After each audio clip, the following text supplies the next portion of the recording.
Chicken biryani ഏറ്റവും എളുപ്പത്തിൽ എങ്ങനെയാണ് ഉണ്ടാക്കുന്നതെന്ന് നോക്കാം.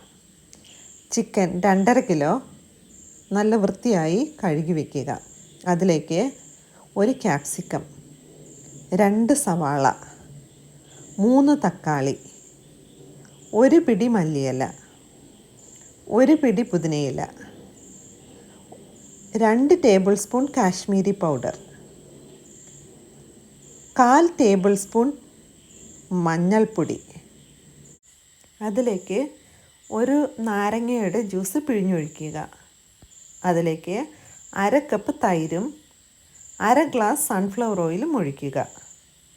ഇതിലേക്ക് 4 മാഗി ക്യൂബ്സ് ഇട്ടിട്ട് നല്ലപോലെ മിക്സ് ചെയ്യുക.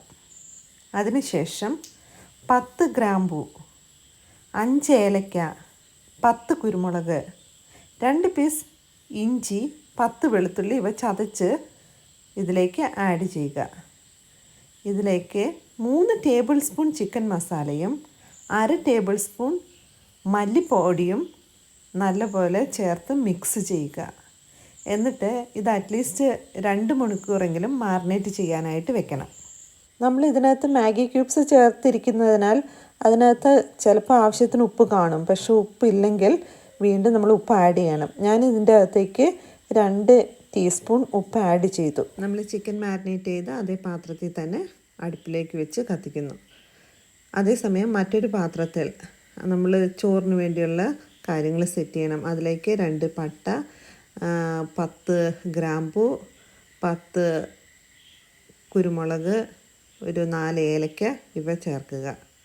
ഇനി 1.5 കിലോ അരി നല്ല വൃത്തിക്ക് കഴുകി നമ്മൾ ഈ വെള്ളത്തിലേക്ക് ചേർക്കുക. അതിനുശേഷം നമ്മൾ 1 നാരങ്ങ നീര് പിഴിഞ്ഞൊഴിക്കുക.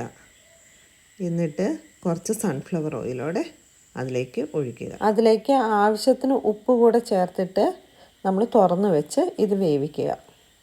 ഇതിൻ്റെ വേവ് പകുതിയാകുമ്പോൾ അതിലേക്ക് 2 ടേബിൾ സ്പൂൺ ചിക്കൻ മസാല ചേർക്കുക. നമ്മുടെ അരി പകുതി വേവാകുമ്പോൾ നമുക്ക് സ്റ്റൗ ഓഫ് ചെയ്തിട്ട് അരി നമുക്ക് വാർത്തെടുക്കാം. ഇനി നമ്മുടെ ചിക്കൻ 3/4 വേവായി കഴിയുമ്പോൾ നമുക്ക് അത് ദം ചെയ്തെടുക്കാം. ദം ചെയ്യാനായിട്ട് ആദ്യം ചിക്കൻ ഇടുക, അതിന് മുകളിലേക്ക് റൈസ് ഇടുക, പിന്നെ അതിന് മുകളിൽ ചിക്കൻ ഇടുക, അതിന് മുകളിൽ പിന്നെ റൈസ് ഇടുക. എന്നിട്ട് അടച്ച് വെച്ച് ചെറു ചൂടോടുകൂടി വേവിക്കുക. അങ്ങനെ നമ്മുടെ ഏറ്റവും ടേസ്റ്റിയായ ചിക്കൻ ബിരിയാണി റെഡി.